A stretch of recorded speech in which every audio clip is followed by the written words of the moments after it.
Okay, we're going to go ahead and start the meeting. Thank you very much for coming. My name's Carl Blum. I've been asked to try and keep order, so I'll be the MC tonight. We're going to start with the Manson Community Council. We'll ask a few questions first to our guests, and then we're going to open it up for public comment. First thing I want to mention is who our folks are here today. We do have Commissioner Kevin Overby here in the audience. He's right there. He's been a commissioner. He's been a commissioner since 2016, and before that, he spent 25 years with the Washington State Patrol. So if any of you know him from that, oh dear. Before that, he was in the Air Force and worked for Boeing. He is a local guy from Wenatchee, right? And he had family up here in Manson, so he is familiar with our area. We have Ms. Dina Walter with us today. She is our assessor and has been in the assessor's office for about 13 years. And before that, she spent a little time in private work. And before that, she was with community development as a planner and also with Spokane County.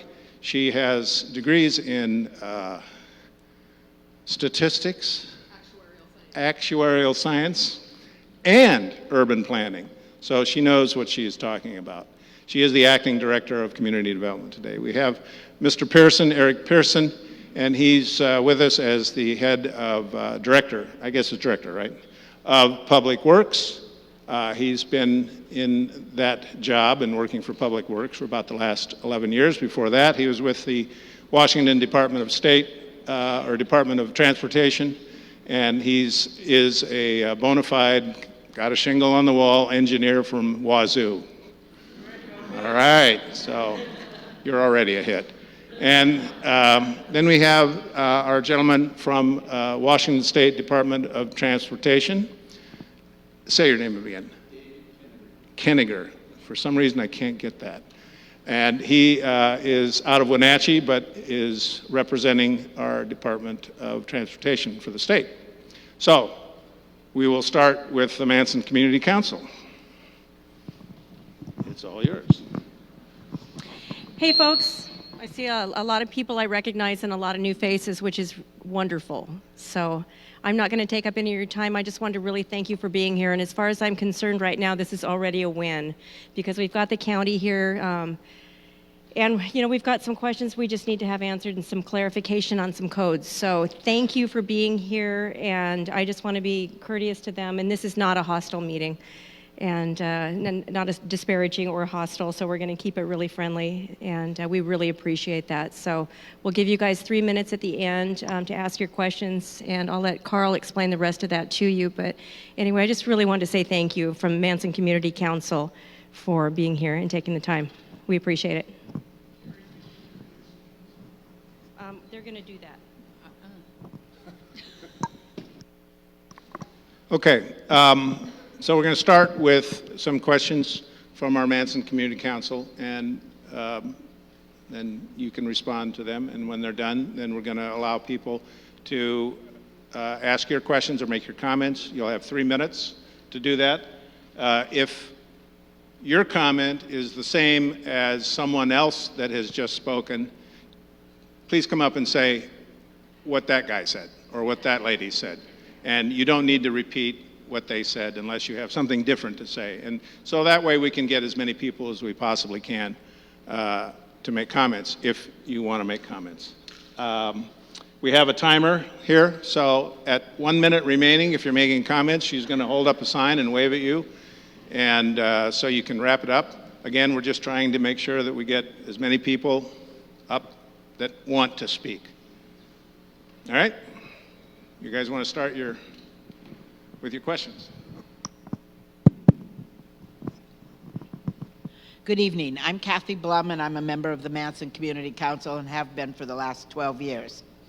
What we're here for is to ask the planning department to explain to us how a plan development application is permitted through the process at Chelan County Community Development. So that will be my first question to you, Dina, is could you give us a rough overview of how a plan development would go through the process for community development to get an application? Certainly. Am I limited to the 3 minutes? No, you're the star. I can barely spit my name out in 3 minutes. So the plan development or platting process, so let me explain a little bit what a plan development is. A plan development is a plat with special provisions. So there's a section in our code that identifies what you can do with the plan development. You can ask for reduced setbacks, you can have increased density up to 200% if you meet certain criteria. So there are other provisions that you can ask for in a plan development. So the plan development goes hand in hand with the plat, and the plat is actually the subdivision that divides the land. Your plan development is what gives you your development criteria. So those two processes go hand in hand, and it's through a process we call quasi-judicial. So it does not go through the county commissioners, it does not go through the planning department for a decision. We merely process it, we facilitate the process, and it goes to your county hearing examiner. And part of that is, I'm sure this is going to come up, SEPA, is part of the review process also. So the plan development is an element of the platting process. So our county sheriff just showed up. Brian,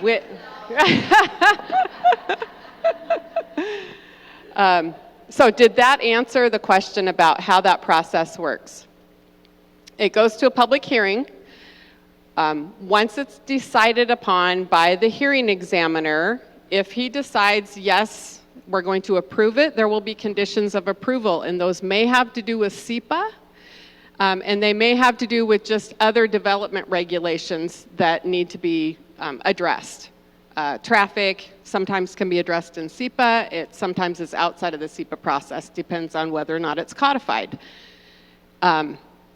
So once the decision is made with the hearing examiner, either to approve with conditions or deny, any appeal of that goes under a Land Use Petition Act, and it goes to court. So it's called a LUPA.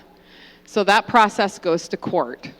And then from there, depending on how far through the court process it goes, it may be remanded back for consideration or to look at different issues. Did that answer your question?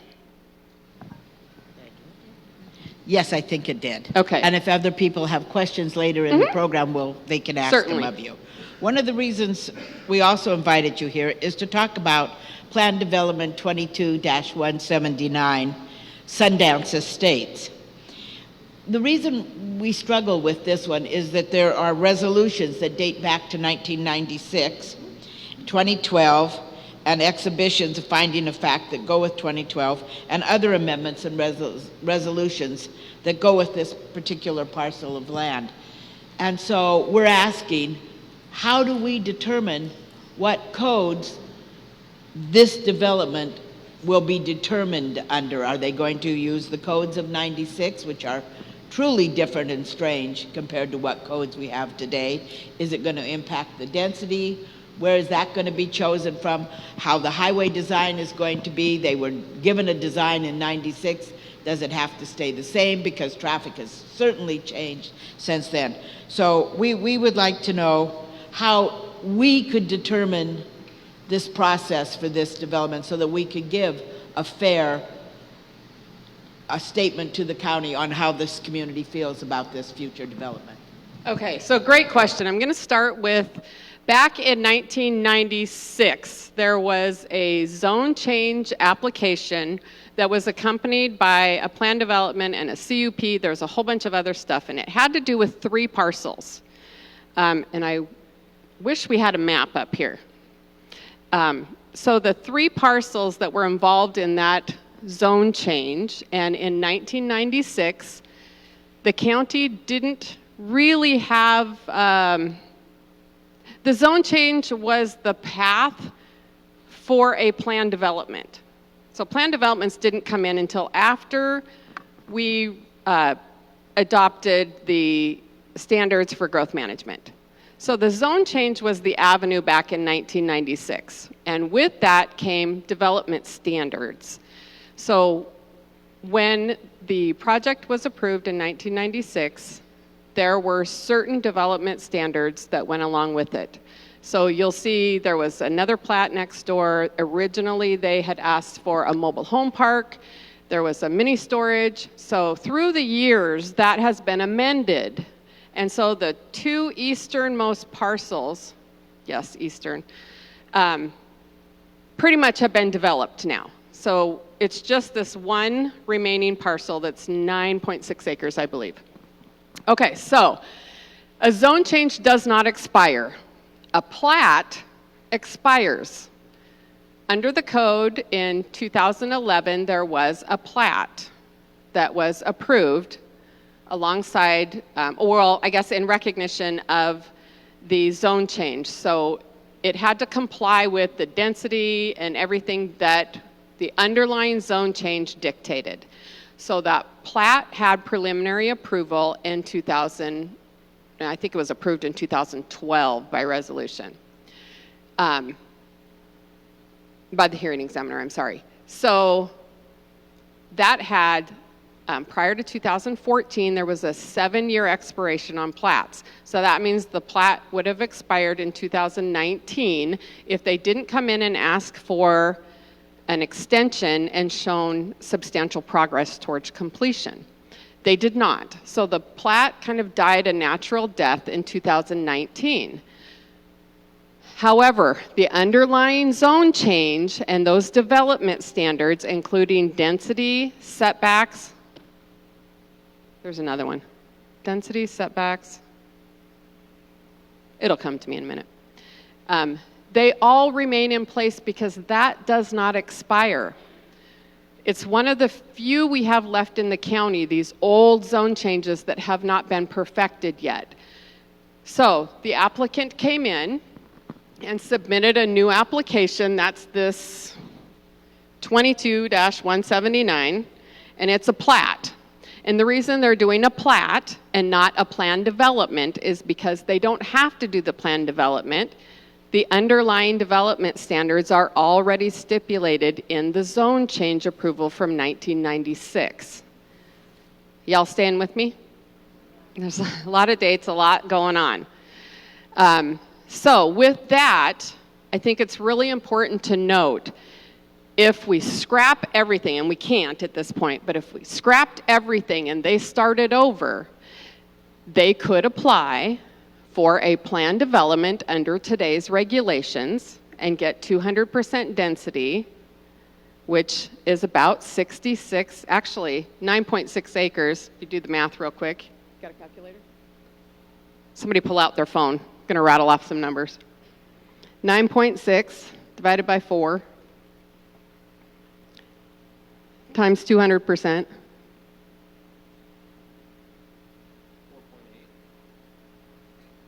That can't be right. No, I want actually the number. So 9.6 acres divided by 4 units per acre. Sorry, times that by 4. Times it, 4 units per acre. So 9.6 times 4. Sorry, I went the wrong direction. Times 200%. So 76.8, round that up to 77. So they could apply for a plan development with reduced setbacks and increased density to 77 lots if they could meet all of the criteria of the reviewing agencies for access, water sewer availability, all of the things that we are considering now are the same things that they would have to look at. The plat as submitted, I believe, is only 66 lots. The plat under the zone change, if you look at the underlying zone change, the density was 93 lots. So I'm just facilitating the process, but what they're requesting is far less now than what they were approved for in the 2011 application and what the zone change said that they could go up to if they could meet all of the other criteria of the agencies.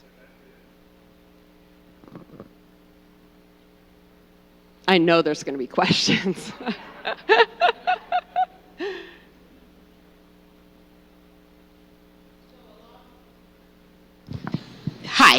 It was working. So along with all this are other stipulations, and that would be roadside, roads, sidewalks, curbs, Okay, so I want to point out. open space. I've got the old resolution 2012 here that talks about, so the density, the lot width, which in the zone change was allowed to be less than 70 feet wide, and the setbacks, and the lot coverage. So you've got lot coverage, lot width, setbacks, and density are the only 4 remaining factors under the zone change that they still get to enjoy as part of this application. Everything else comes under today's standards. Road standards, sewer standards, water standards. So everything else that's reviewing is being reviewed under today's codified regulations. And that would include open space? The open space, I'm sorry, that actually was included in here because the open space was at 25%, I believe. Sorry, open space was the 5th item. 25% open space required. And they're still required to put a fence in between the neighbor to the west. That still stands out. Well, 6-foot fence doesn't require a permit and an 8-foot fence does. So that's something that the hearing examiner would probably make a determination on. They own the property next to a spring, and we're hoping there'll be some kind of a barrier for a spring. And that's a really good thing to comment on regarding the impacts. But that's through the public comment process. Okay, the community council have more? So maybe you could talk about the comment process for this particular piece. When would be a good time for people to comment on this?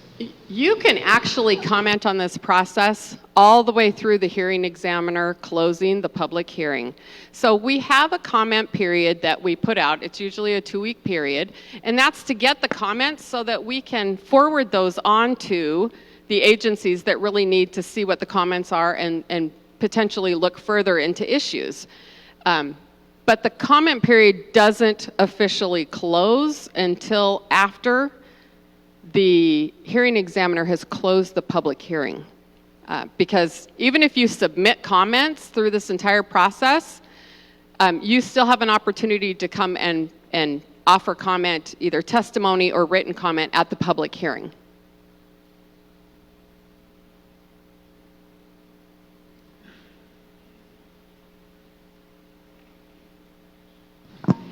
So there was one more question, and it is on the... I don't think there's going to be just one more. Well, we'll see. And I can bring this up for you. It's the preliminary plat of Sundance. Okay? And it has under its notes, I got it. this project is located in with zone 523A, which was modified by PDA 2017.189. And we don't know what that is or what that means or how was it modified.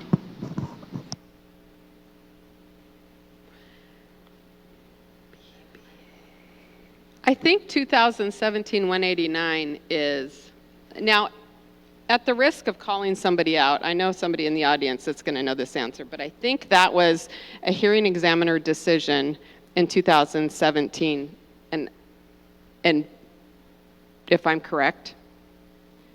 It's really not applicable because the assumption was that when that zone change was amended in 2017, which did not affect this parcel, it affected the 2 to the east, that it reset the time frame for the plat, gave it another 5 years, and I had said no, they had to reapply. That it had expired on May 1st of 2019. Mm-hmm.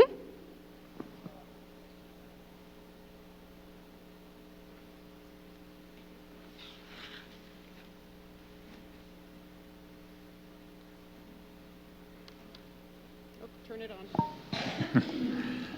I'm Brian Patterson, and I guess I'm an honorary Manson Community Council member tonight, because I'm going to get a little bit more into the weeds here. My background is I'm a retired environmental consultant, and so some of these things are familiar to me from my career in environmental consulting. My questions are going to be related to SEPA and traffic. And I've been asked to just ask one question in each category, so that's what I will do. So SEPA, as Dina mentioned, this is the State Environmental Policy Act, and this is the framework under which some of the review of this project takes place.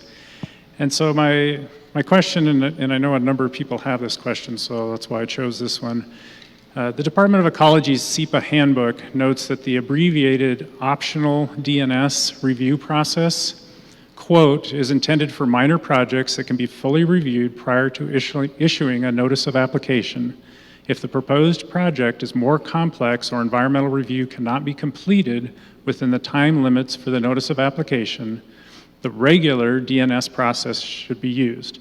So again, for everybody here, the optional DNS process is a shorter process. It offers one public comment period under the SEPA part of this framework. And then the rest of the planning for this project takes place outside of view of the public. The regular DNS process would allow some initial public input, and then later on, after we learn more about the projects and the specifics of the project, there's a second opportunity for public comment. Okay, so all of that is to say that this guidance that's in the Department of Ecology's SEPA handbook is consistent with the regulatory requirements, but unfortunately it's been the case, certainly over the last 5 years that I've been watching this, that the county almost always uses this abbreviated optional DNS process, including those that take place on contaminated land, which is a big issue here because of legacy orchard land contaminated with lead and arsenic. So my questions would be, how does the county justify limiting public participation in this way, which appears to clearly be at odds with Department of Ecology guidance and SEPA regulations, and shouldn't the SEPA requirements for public participation take precedence over expediency for developers? Okay, so great question. And frankly, if I could do it over again, I probably would back up and not do the expedited process. But the reality of it is, it's the same 2-week comment period, and it goes to the same agencies. So it's expedited in that it combines the notice of application, the public notice, and the SEPA notification into the same document. But the review process is the same whether we separate it or not. And the expedited process, agreed, is designed for much smaller projects that are anticipating a DNS to be issued. However, as an example, contaminated soils wouldn't necessarily warrant a mitigated determination of non-significance. So we might have some other factors that are brought to light where we're going to look at this and say, hey, does it warrant a mitigated determination of non-significance, or potentially, you know, a step up is an EIS. But because it was an expedited process, I don't want anybody to assume that there's going to be a DNS issued right away. That's what this review process is for. No decision has been made on that. Okay, and on the issue of traffic, according to county code, a traffic impact analysis is required for any project generating 200 average daily trips or 20 or more peak hour trips. And for example, this Sundance Estates project are above those thresholds. Historically, traffic impact analyses performed for projects in the Chelan Valley have relied on traffic counts taken during non-summer months, adjusted slightly upward.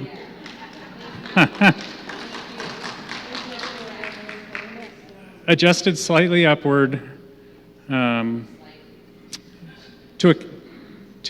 account for increases due to summer tourism. Although appropriate WSDOT seasonal adjustment factors are readily available, traffic consultants fail to use them as they would produce higher results. As a result, these traffic studies invariably underestimate even existing vehicle backups at applicable intersections. So, I mean, we can see, on the ground in the summer, the traffic impacts are already worse than what these studies are predicting. And the likely reason is because they're not using representative traffic counts during the summer season. So does the county have any qualified persons available to review submitted traffic impact analyses? That's the first question. And then could the county coordinate with WSDOT, and right at the end of the table there, to collect summertime traffic data for the Chelan Valley that would be required for use by project applicants? I guess I'll start. Everyone can hear me? Okay. So I'm the director and the county engineer. So when you're referencing the code as far as county engineer, that's where it runs into. So the process that we utilize is requiring the traffic impact study. We'll normally have a scoping meeting and talk through where we need it, what time, everything else. The county only received the traffic impact study 2 weeks ago, and we didn't have any notice, so it's not actually completed yet. We are providing comments back to them and working through that process. That said, as far as when you're starting looking at a highway system, and I'm speaking out of turn here a little bit, but as far as using a seasonal growth factor, that when you're talking about just straight flow, that actually is an engineered accepted practice. Now, the factor that you utilize, that's something I'll defer to David here. But at the same time, when we're looking at it from a county perspective, what you're trying to do is find the traffic, but we're also not going to be hitting them saying, do your traffic analysis the 4th of July either. Because at the same time, you do need to be more representative of the overall traffic impact for the development, and not at the same time not being overburdensome or bad for the applicant, or being fair. I guess overburdensome was actually a wrong word, but being fair to the applicant. If we start getting into more technical type traffic impact studies, when we start talking intersections, roundabouts, and the like, that's when we actually lean on the DOT. They have the expertise and the staff in doing that and coordinating with them. Yeah, and I'll add that we are right now in the process of trying to get some better handle on the seasonal variation accounts. Our planning department is going out, and I think they got counts in February. We're doing it again in May. We just finished them up, and we're going to get some more this summer so we can get a better handle on exactly what that variation is, because we're relying on numbers that are kind of spread out across the state for similar routes, but we don't have any permanent traffic recorders on this highway. So I thought you were, but I didn't want to assume.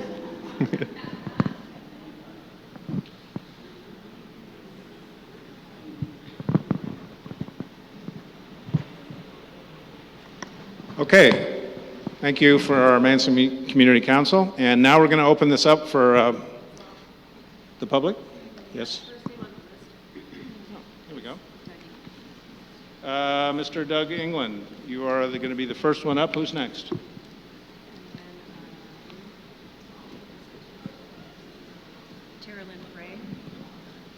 Terrelyn Frey. And I'm sorry if I said that wrong. Let me put this in here.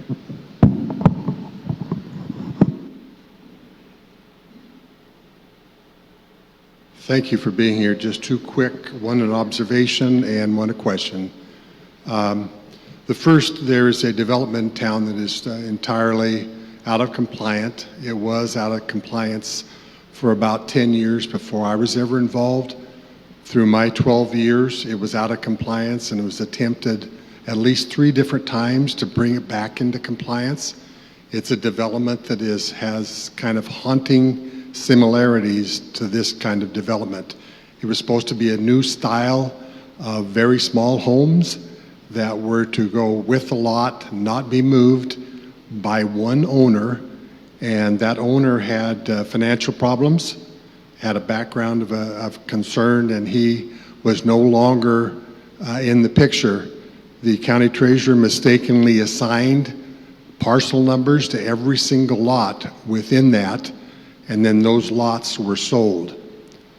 In light of that kind of experience, and with the idea that community development being so understaffed right now, what kind of assurances can the community have that we're not looking at the same thing all over again? The question I would have is that because of the fact that that development has timed out and you're going back to the underlying zoning, why didn't that zoning disappear like all the other zones within the UGA and Manson disappeared when, through growth management, all the zoning inside our project went away? All right, that's me. So good question, and for anybody that didn't hear it, what he's asking is why did the zone change criteria not go away when growth management was adopted in 2000? And the answer is because the zone change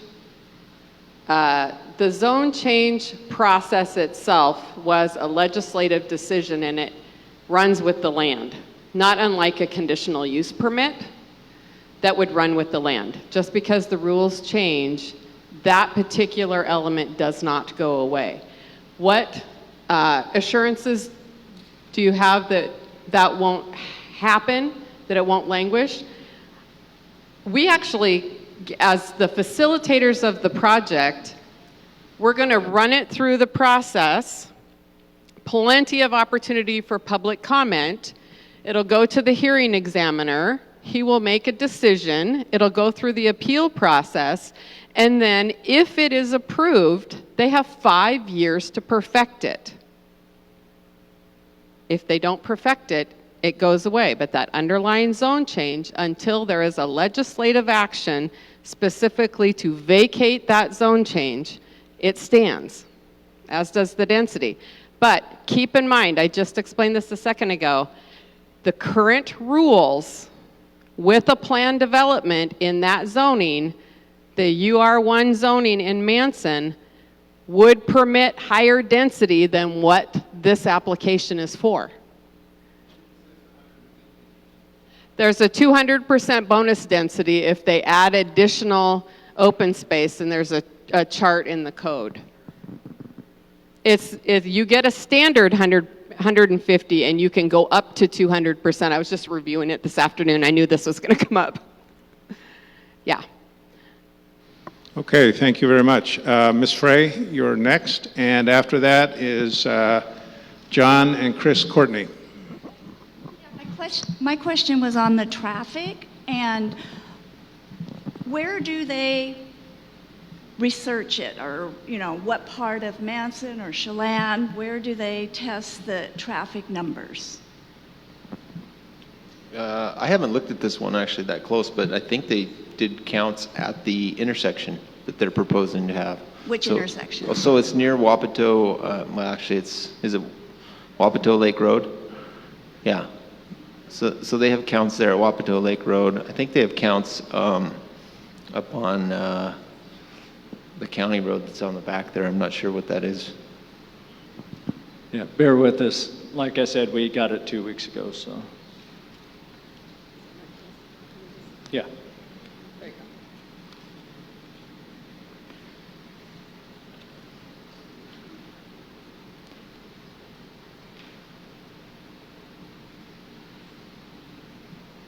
So originally they had Wapato Lake Road at 150, Wall Street site access, and Summer Breeze Road at Swartout.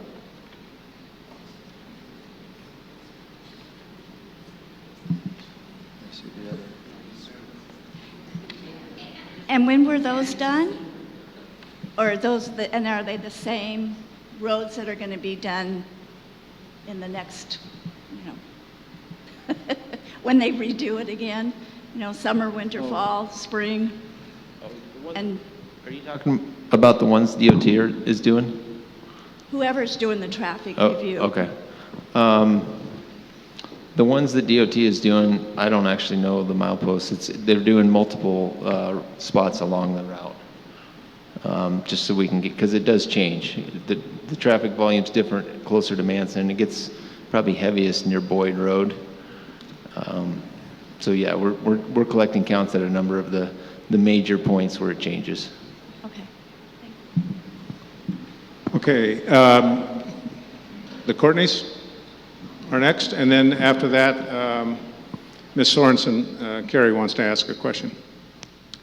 Okay, I have a few questions. The first one is the public meeting that's going to be scheduled. How far in advance do you notify the Manson community, and how do you do that? If you become a party of record submitting comments during the public comment period, you'll go on a mailing list and you will receive notice for that. It'll also be published, and I can make a note so that it's published locally up here, but usually we use the Wenatchee World. Right. But it is published, and we always publish it 2 weeks, minimum of 2 weeks before the hearing, and there will be a staff report issued at least 2 weeks before the hearing also. We're a ways away from a hearing, so I don't want anybody to think it's going to creep up on you. We're still in the notice of application period. Agencies are still reviewing the studies that have been submitted. They may ask for additional information. We've got the SEPA process to go through. We're a ways away from a public hearing. Okay. My next question is, when you talk about 9.6 acres and 66 homes, and you said you have to have 25% open space, and if you take 25% of 9.6, that leaves 7.2 acres. Now, my understanding in open space means there's no house on it, so that means technically the houses, those 66 houses, are on 7.2 acres. So, with the roads on it, how are we going to get smaller fire trucks here to get fire trucks in? Because I've seen other neighborhoods that are high density in the Seattle area, and it's pushing it. And I know, we're in a fire-prone area, and we're all concerned about fire trucks easily getting to our home or homes that could later on burn to our home. So wondering about that. So the fire marshal and your fire district have both been notified and invited to comment. So I would encourage you to, don't call the fire marshal, he's right next door to me. He knows to comment. But I don't have a whole lot of contact with the fire district. So if they don't comment, we're not going to be calling them and waiting for their comment. So if that's something that you are concerned about, make sure that your fire district knows that so that they do submit their comments. Okay. And also, my understanding is Manson is getting to be bigger than Chelan with new homes and population. So now we're adding 66 homes. I mean, if this is accurate, how could the utilities such as sewer, primarily, because I assume all these houses are on sewer and not small of a lots, and water, I mean, how can we possibly have the infrastructure? When our infrastructure, the sewer system, when it was updated, what was it, 20 years ago, 25 years ago, did they plan on the growth? So that those of us are people that had, so people that have on sewage now are going to be in trouble because they didn't plan on it and the new houses came in. So those are my questions. Okay, so this project is within the service area of the Lake Chelan Reclamation District, and they have responded, and on both wastewater and domestic water have stated that it's within the service area and the district does have sufficient capacity to serve.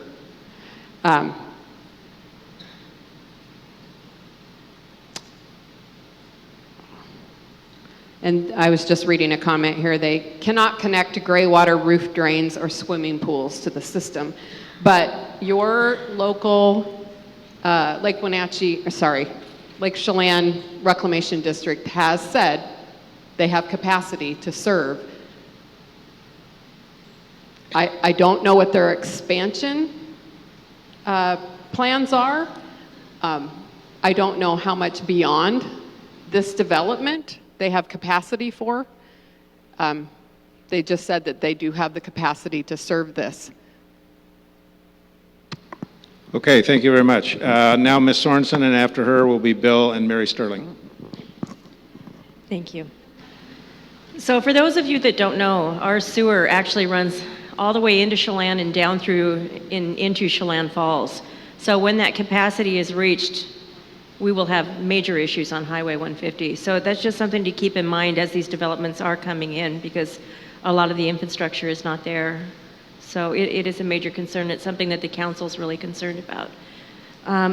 So my question for you is, so how do we change the legislature to get rid of the resolution 96-166 and get rid of that and the amendments that go with it? Obviously, our community isn't really in favor of that. I mean, am I kind of right?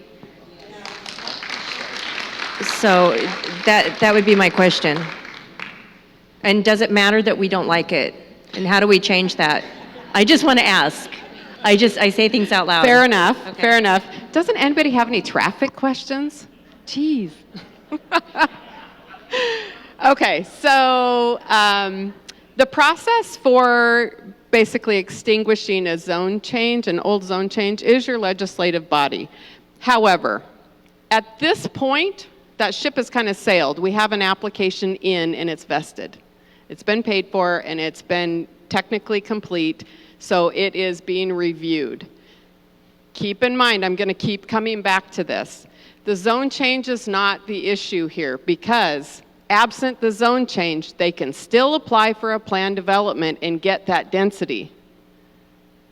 It's all in the review process. If you're going to have objections to the development, your arguments have to be persuasive enough that the hearing examiner is going to either deny it or put conditions on that development to bring it into compliance. So I know that the zone change, because it's so old, is a concern, but our current code already allows for this. This is just another route. Okay, next is Bill and Mary Sterling. No?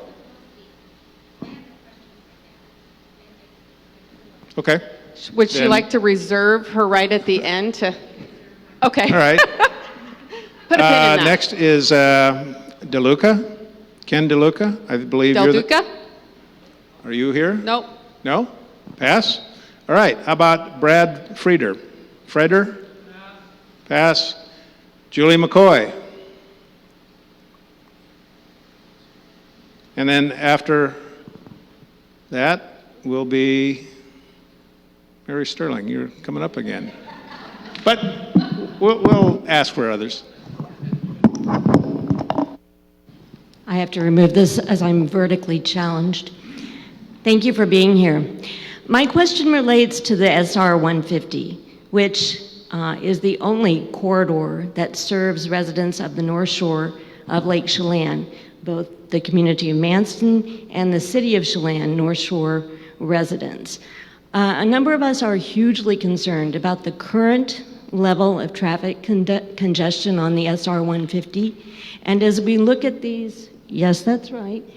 As we look at all of these applications coming in and all of this development going on, we are becoming rapidly alarmed. As I think it was Ms. Courtney alluded to earlier, this is a fire-prone area. And that route is our only method of evacuating the North Shore in the event of a catastrophic event. We are very worried, I'll speak for myself, I am very worried that there is not an alternate route out of town, so to speak, in the event that we need one. So my question is, under the county comprehensive plan, the county is required to collaborate with WSDOT and various other agencies, including the Forest Service, on road transportation improvements and developments. I feel that this is an issue that desperately needs to be addressed, and I am wondering what is being done to address that. Thank you. Well, I'll start. I think there is an alternate route, the Boyd Loop Road.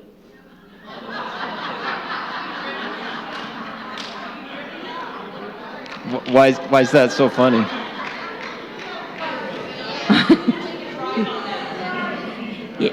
Yeah. I've driven that road. That isn't a way out of town, because everything ties back into the 150 at some point. We really need a route that goes back up over Echo or somewhere. I mean, I'm not a traffic engineer, so I won't suggest how it should be done, but somebody needs to give it some thought.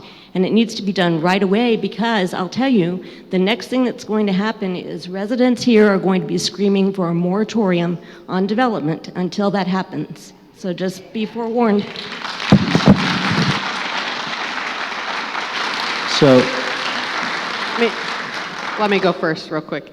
I think it's important to note when we talk about development, we're also talking about tourism and all of the wineries that don't require a permit that are under 1,500 square feet. All of that does not require public review, but it's contributing to your traffic problem. So we're in one hand looking at, we want to limit development. I'm paraphrasing here. We want to make sure that we are accommodating our growth appropriately with fixing the road system so that we can accommodate that. But in the other hand, we're saying we've got a tourism issue with no permitting requirements. There's no review process at all for a lot of that. So just food for thought, because you've got a couple of elements, and I don't want anybody to walk away thinking that this is just housing development, the creation of new lots that is creating this impact on our infrastructure.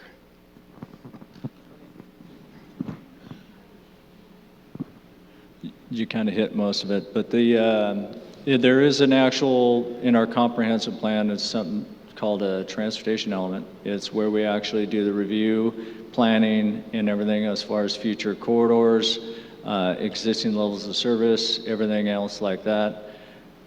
I'll have to look into that. I could get back to you as far as what it actually states, but there are avenues there for us to actually look further into it. That said, if we're starting talking about a secondary access, whether it's dropping over and trying to drop into 97 or something like that, please recognize as far as cost and what we can actually do. So a lot of the improvements may be more related to how we can improve the existing system rather than look at brand new routes just due to the cost. Okay. I don't think we have anybody else on the list, so if you would like to make a comment. Or, just FYI, 4th of July traffic is all summer here. So you say that 4th of July traffic is what you can't base it on? That's total BS. On Highway 150, all summer long is 4th of July traffic. I live on Highway 150, trying to get out our driveway is nightmare. There's going to be a T-zone accident because we're not used to people passing at 70 miles an hour. So you guys need to fix this. It's ridiculous. okay, is there anybody else that would like to make a comment or ask a question of our guests here? Yes, sir. If you'd come on up, state your name and... My name is Larry Young. I've lived here about 50 years. I just have a question about, this is a planned development now. Are they going to be able to have SDRs in this development? That is a great question, and I want to read you something from the amendment to the plan development, or the zone change, there was an underlying condition that still stands.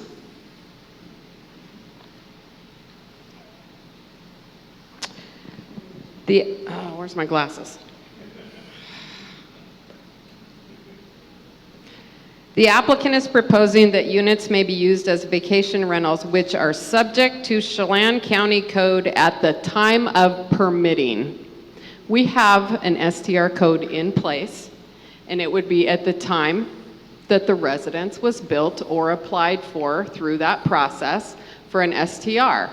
So if the Manson urban growth area allows STRs and has availability, then they would be able to apply for it, but they would be a new one and they would go to the end of the line for review. We're a long ways away from that.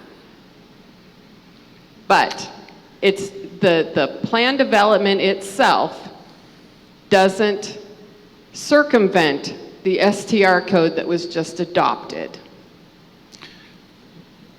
What conditions would have to be met in order for, I'm sure the county could do this, what would they have to do as far as limitations on sewer, fire protection, power, whatever, to put in a moratorium against, say, developments of less than 10,000 square feet per house? Less than 10,000 square feet per house? Yeah. No, I mean the lot size. Oh, the lot 100, size. 100 by 100, okay. Basically. Okay, so keep in mind that if somebody came in with say we put in a moratorium, hypothetically, we put in a moratorium that there will be no development with lot sizes less than 12,500 square feet, which is the typical lot size if you need an on-site septic system. Somebody comes in and wants to do a plan development or a cluster subdivision where they've got smaller lots, 10,000 square feet. Say they come in, they want 6 lots. I would hazard to guess that the impacts of a residential development with 6 lots, tell me if I'm wrong, is going to be far less than a 1,500 square foot retail winery that requires no permitting at all. That's where we need to be really careful when we look at these. What exactly are we putting a moratorium on? What's the issue we're trying to solve? Well, I guess the issue that we're trying to solve is the birdhouses. I mean, how many people here think that the Lookout was a really good idea? Anybody? I don't know. I mean, I heard a story the other day, and catch me if I'm wrong here, but somebody said there were 2 permanent residents up there. Well, I'll tell you a little bit about the Lookout. When it was it Crystal View Estates? What was the original name of it? Granite Ridge, that's right, Granite Ridge. Mm-hmm. I remember when it was developed and it had much larger lots and the economy crashed. They could not sell those lots, dropped them to $35,000, couldn't sell the lots. The Lookout group came in, revamped it, made smaller lots, made it into that resort concept after another Washington resort, and we're selling those lots for $250,000 a year later. Mm-hmm. I'm just asking, it's in the city, so idea? I'm glad I can push it off on them. Yeah, well, was that a good idea? I mean, does that look good? Does that serve the purposes of the community? You know, I mean, when the whole thing is nothing but a bunch of STRs, and, you know, I've got 5 of them around my house, you know, and I don't know what the review process was through the city of Chelan either, if it was designed originally as STRs, but I can say in the county, we do have adopted STR regulations, and this development would have to comply with those regulations. There's no waiver in the zone change application, the zone change approval for that component. If you don't mind, I'll just add something. I was on the Planning Commission and also on the STR task force, and the code that is in place right now allows for a total of 9% of the housing stock in the Manson UGA, which this is in to be STRs. They're approaching that, but they're not there now. But it also says that you have to, and correct me if I'm wrong, but you have to use the district use chart in place, which says only tier 2 in this area, which is 12 people or less, and they have to be 200 feet apart from other STRs.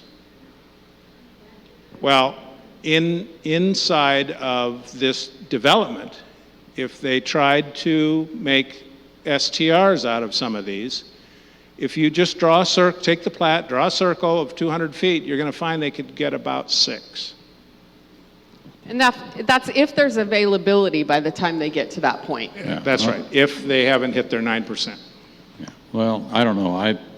It's going to be interesting to see how the lead thing is solved, because, I mean, that stuff won't even grow in Orchard anymore, as far as I know. I mean, there's a lot of lead in there, and, you know, Aaron Brockovich is going to be up here, I think.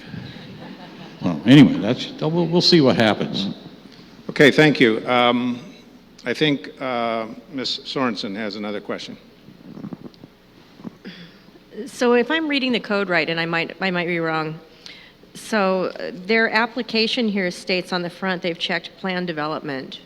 And if you go to plan development and look at it, it says it's for long-term housing, full-time residents. So how can those be short-term rentals? Why would that be allowed? The short-term rental code is another layer on top, and that's evaluated when they come in. However, they may have checked the plan development application, but the underlying zone change allows it, so we're not applying that section of the code. It's a plat.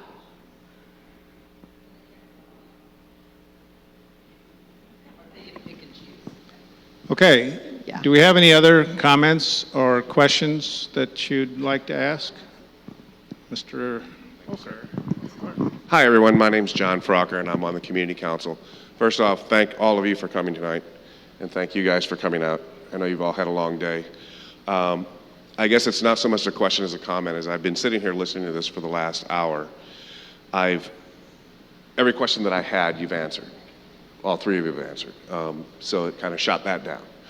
But what I'm hearing is, if we as a community want to restrict this current development and future developments, we need to produce persuasive arguments, correct? Because this has not gone in front of review yet. I'm sorry? This has not gone up for review yet? Correct. We're Right. still in the Right. noticing period. So all of you here tonight is a great start for us to develop those persuasive arguments. And I think that's what the outcome of this meeting needs to be. I'm not hearing that there's any red flag about what the developer is trying to do and is following within the limits of what the law is. Changing the law might not do it. I've also heard that. So what we really need to do is work together as a community to help slow these things down. I personally don't want to eliminate it. I think development is good, but it needs to be what's best for our community. And everyone here tonight is playing a role in that. So that's really all I had. I didn't really have a question. You answered everything that I could think of. Thanks. And it is important. If you have comments, now is the time. Well, you can do it through the public hearing process, but now's the time to get your comments in. And just stating, I don't like it, we need less density, we need less traffic, that's not going to cut it. You need to back it up. You need to back it up with evidence that you have, because your applicant is doing traffic studies and your applicant is doing the extra studies that are required by the agencies. So your job through the review process would be to review the information that they are submitting and to submit comments that are relevant to it.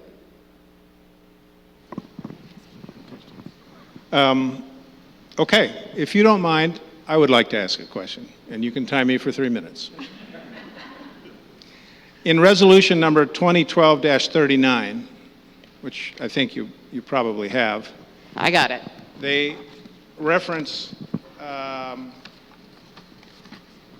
they say in here that therefore be it resolved that the Commissioners hereby adopts the amendments to a plan development with the file number and a major subdivision plat application with the file number, with findings of fact, conclusions of law, and conditions of approval as set forth in attachment Exhibit A.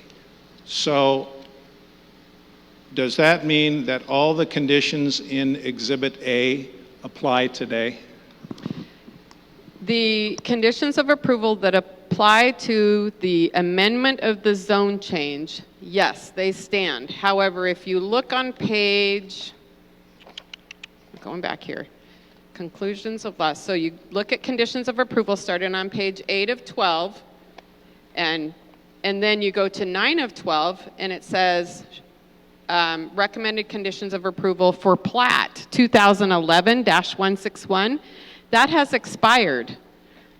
The conditions of approval prior to that outline the open space, the lot coverage, the setbacks, and the density. Those are the elements that stand according to the zone change.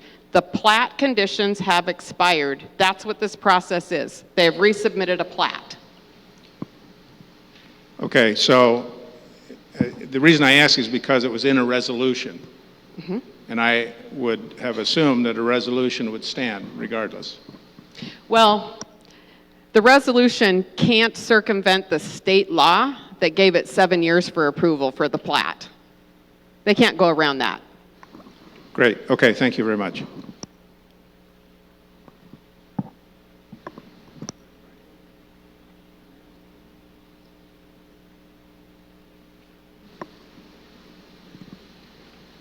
I was really nervous coming here. I appreciate you all being so kind.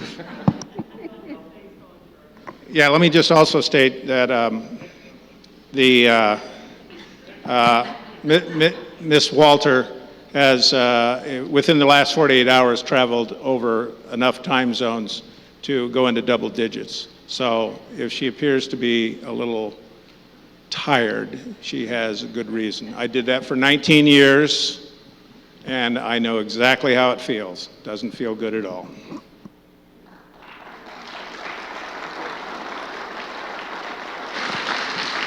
Okay, Mr. Patterson has another question for us. Okay, I'm going to get two in real quick. So one is, if I understand you correctly, this plat is required to have 25% open space? No, minimum of 25. They were allowed to reduce it to 25, whereas if they were doing a regular plan development under today's regulations, it would be much higher than that. So the open space was stipulated in the zone change, so it's one of the development standards that stays with the zone change from 1996. Okay, my reading of the rules is under the current rules, they would only have to have 10% open space for a planned development in the Manson UGA, so I'm quite confused, and maybe I'll have to follow up with you later on that. Okay. Because I calculate they've got about 7.2% open space right now. But okay, so I'm just going to go back and revisit SEPA again. So as you know, last year the Department of Ecology finalized this program to address potential lead and arsenic soil contamination in legacy orchard lands when they're developed. This program relies on the permitting agency, for example, in this case, Chelan County, to enforce any required remediation prior to occupancy of any structures built. The Department of Ecology has specifically requested that permitting agencies integrate this program into their permitting process.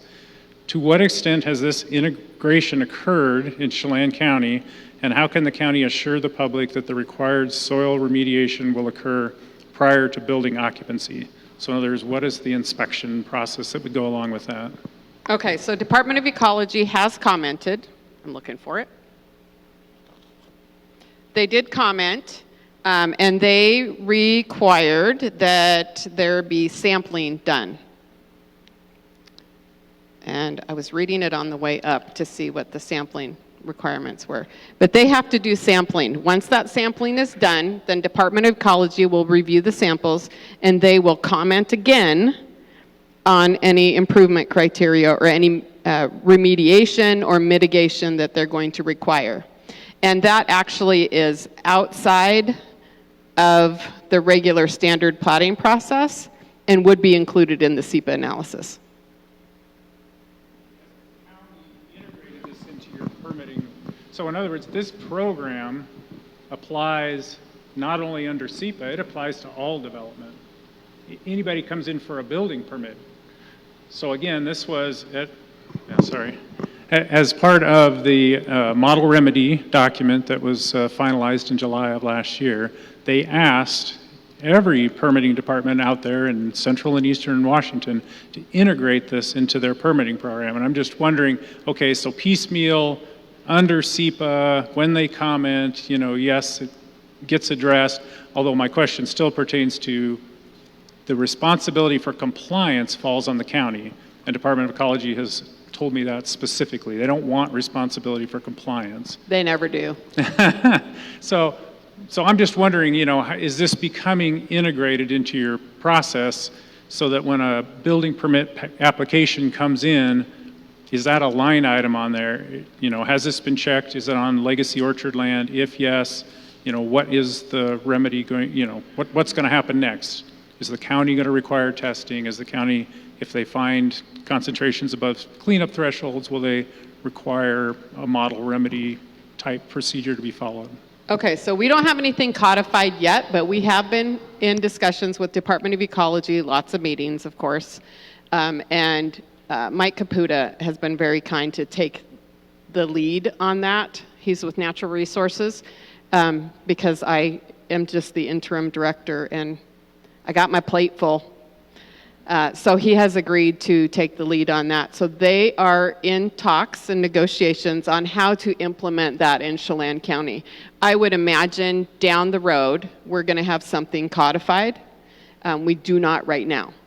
But we're in the process of working through that legacy pesticide process. Okay, thank you very much. Ms. Sterling, did you want to? All right. So first of all, thank you for your information. It really answered a lot of questions, and thank you for your questions. But I think the bottom line, I live on the highway as well, and it is scary. It's gotten to the point that traveling on it is dangerous many times. And so, in my opinion, I feel like what we are asking, maybe I'm not asking for everybody, is how do we manage all of this? And you're right, the wineries, we forget tourism, the people that have businesses, that's how they stay alive, that's how they survive. So, and everybody wants to be here after they come here. So I think the question is, how do we move forward and keep everybody happy and safe? That's a great question, and I don't have an answer for you. I think that the growth is happening fast and furious right now. At some point, we have to do another review of our comprehensive plan, and that may include some amendments to the zoning codes to accommodate that.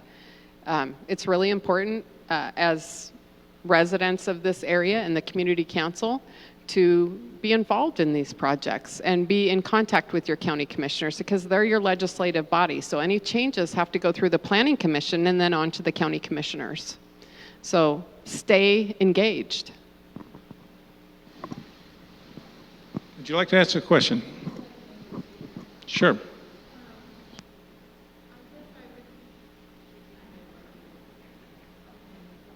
He'll bring you the microphone. That's all right. I just would like to ask the three of you to leave the addresses of like the Growth Management Hearings Board, the counties, the state offices that need to be responded to by these people in this room, because they can contact them and find out where they are in the process, what they need to do. And I've told several people here, I used to sit on the growth board. I'll say that. We got petitions from citizens that were better than from attorneys. They know what is wrong. I live on the highway also. We have a boat and a big truck. we're not going to get on, our boat launched this summer because we're not going to be able to get on the highway. And that's a fact. And there's a lot of us that are not going to get to do that. But if you could leave information for the group so that they can get it to us about how to contact the board. I now know that there is only one board, right, statewide? Yes, there's just one growth management hearings board. And that happened just right after I left, because I was on the Eastern Washington Growth Board. But anyway, it would be really helpful to these people to know who to write to and who to contact. I can get that information to you. I don't have it with me, but the state agencies that we've notified are going to be the same agencies that you would want to have contact with. The Growth Management Hearings Board, if this was a comp plan amendment or a development regulation that was designed to implement the comprehensive plan, then the Growth Management Hearings Board would be able to hear it. But the land use actions go through the Land Use Petition Act. So they go through court. It's a LUPA appeal if there's an appeal.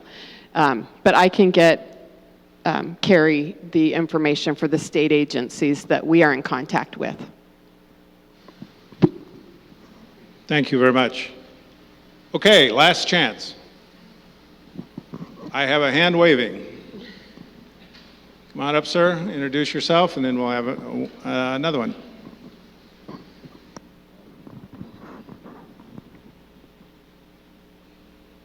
Be gentle. I will. I'm not going to. I'm going to stand up all the way. My name is Sean Smith, and I have a question as far as has Sundance offered any information as to square footage of these homes that they're putting in 66 units? The square footage represents how many bedrooms could be there, and a bedroom, in my mind, represents how many cars could be in the development as well. And when you hear low or high density housing in an area like this where we pride ourselves on being a rural setting, what does that high density look like? Up, out, in, how many homes, and then how many bedrooms do those homes represent for cars, water, sewer, all the impact? Thank you. I could hit that a little bit. When you're doing a traffic impact analysis, you're utilizing different engineering books like what you're going to get, like what he's asking for is a highway capacity manual. What you're reviewing there is the type of development under residential. Also, if you're going to have a multifamily home and so forth, they've already done statistically, forgive me, I'm an engineer, I can't talk. They've already done the analysis as far as what your average trips are, because this is more than just that one person coming in, at the end of the day. We're talking garbage service, mail, and everything else. And so that's where you start getting into the residential. Is about 9.8. Yeah, 9.8 per parcel. Yeah, so there's per day. And so that's how that 9.8 actually comes into play. But there actually is a full manual. You can get your masters and all that stuff, but that's how you end up coming up with those numbers. And the parking for the residential parking, off-street parking, will also be addressed through the review process through the hearing examiner also. So we have parking criteria, and it does address parking in this zone change amendment. The existing development requires one parking space per residential dwelling unit. That's actually a little less than they typically have. 2-car garages, so they've already got 2 off-street parking places per residence. This is a platting process. They're not required up front to say how many bedrooms or bathrooms that they have or what their square footage is, but they may restrict the square footage either high or low through the codes, covenants, and restrictions, the CC&Rs for the development, and that's private. We do not regulate those. However, they have to observe the lot coverage restriction and the setbacks. So it's going to leave them limited amount of space if they have smaller lots to build a structure. And they have I think the height limit is 35 feet. So basically that's 2 stories. So, but we're not requiring footprints or home designs because this is a plat at this point. That comes through the building process if it's approved. Okay, you, sir.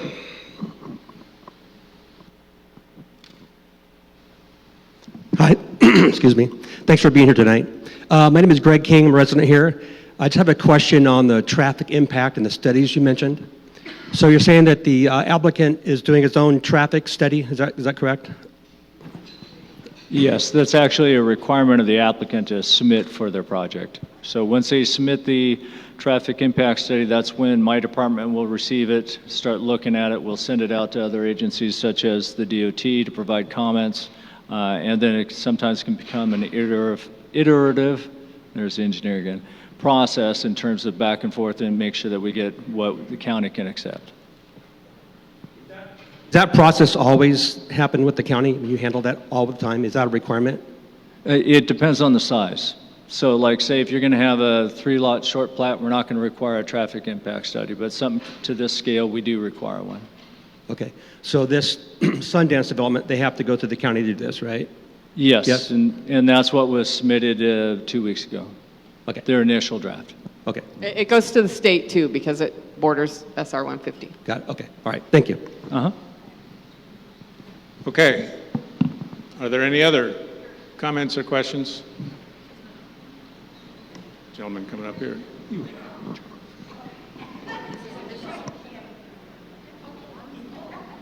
Hello. Hi, I'm Matt Peters. I'm also a resident. Quick question. You said that, it could be worse. I mean, if this was a planned development, you could have more dwellings than what the plan is for 66. Is that correct? Based on the calculations, if they got 200% density in a planned development overlay, yes, they could ask for more lots. It doesn't mean that more lots would be approved because they still have to meet the criteria for setbacks, for the parking, for the density, for the water and sewer availability, the street widths. That's all part of the traffic study and the analysis, the internal circulation plan. So what they're asking for right now is less than if they filed for a planned development they could ask for. With that being said, it doesn't mean that's what they will be approved for. That's what this review process is for.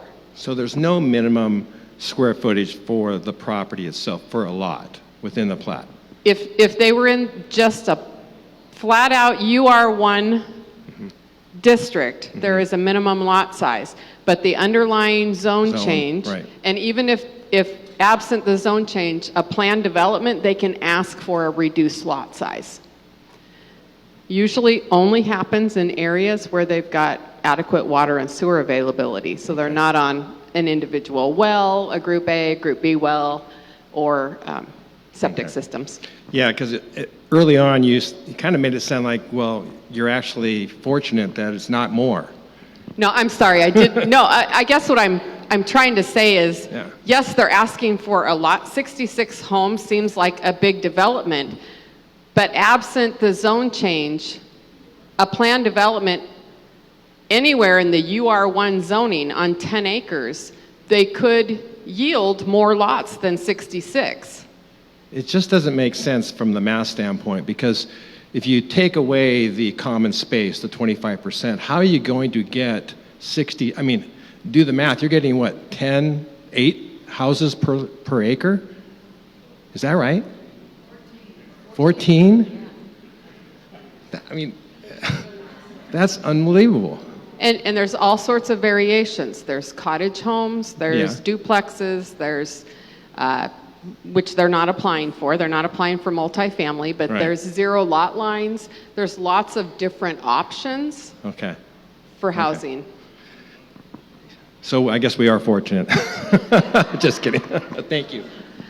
It'll all be reviewed through this process, so. Okay, we're going to do one last question, I think, from Ms. Sorensen. So has Manson School District or the fire department weighed in on this project?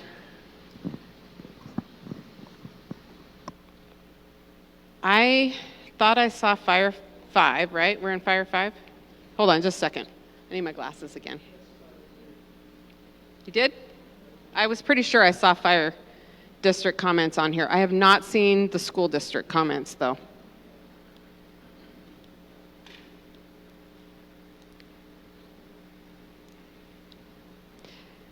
Yeah, I ran through them real quick, and I did not see the school district comments.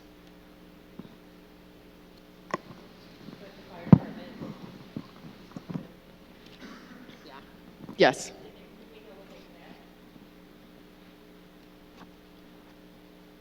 Somebody knows what they said. Right. No, I was saying that the comments are in here, and I'll get them to you. Let me find them real quick, and I'll just read them to you. So hold on. In the meantime, while she's looking for that, when we do adjourn, we're asking that you take your chairs and put them up here about as high as those over there, just to help us out to pick everything up a little bit. And just do be careful when you do that, but we're not wrapping it up quite yet. The other thing I'd like to do is to thank the North Shore Bible Church and Mr. Ray Dobbs, who made a donation so that we could have this good sound system and that everybody could hear it.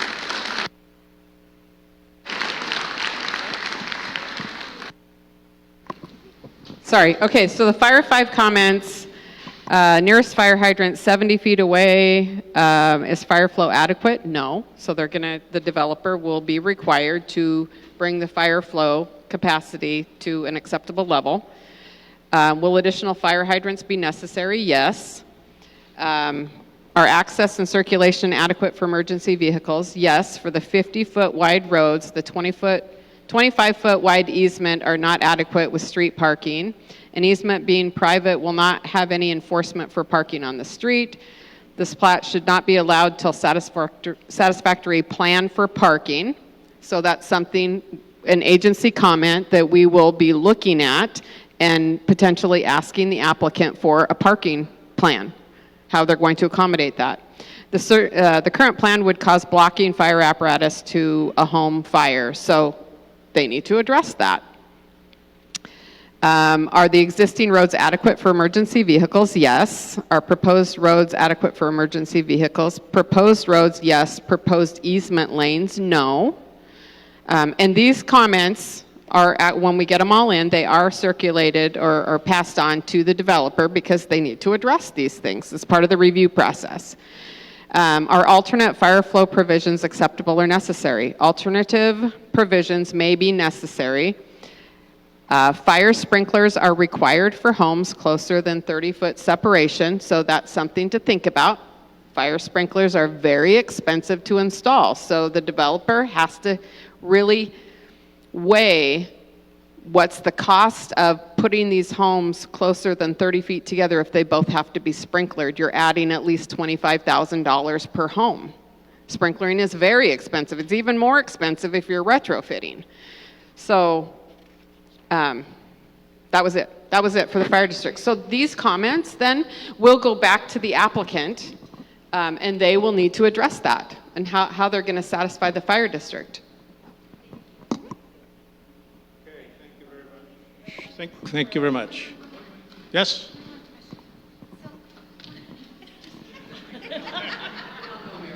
Everyone would like to hear you. The developer starts developing the property. Economy tanks, kind of like what happened up at Lookout. And I've known there's been some issues with other projects. So what happens then? What happens to the permit timing? You know, does that stay in place for somebody else? You know, what if it isn't, he starts, right. It's accepted, okay. And you kind of have dirt piles everywhere and maybe curbs, you know what I'm saying, an unfinished development, or so it looks crappy? Is there any, is there any protection, or is there anything that in regards to that? Okay, so what happens is when a development is approved, if this is approved, the preliminary approval is referred to as entitlements. And in the development community, that is a saleable document. It happens all the time. I'm not saying that's what happens, but the approval goes with the land. It does not go with the developer. So if this is approved, the plat, there is a 5-year kind of sundown. They have 5 years to perfect the plat. If they show substantial progress and they get to that 5-year time frame and haven't finished, but they're within a stone's throw, they've got all the engineering done, they're right in the middle of construction, they can apply for a 1-year extension on that. So they do have to finish it or it expires. The plat expires. The zone change does not. Okay.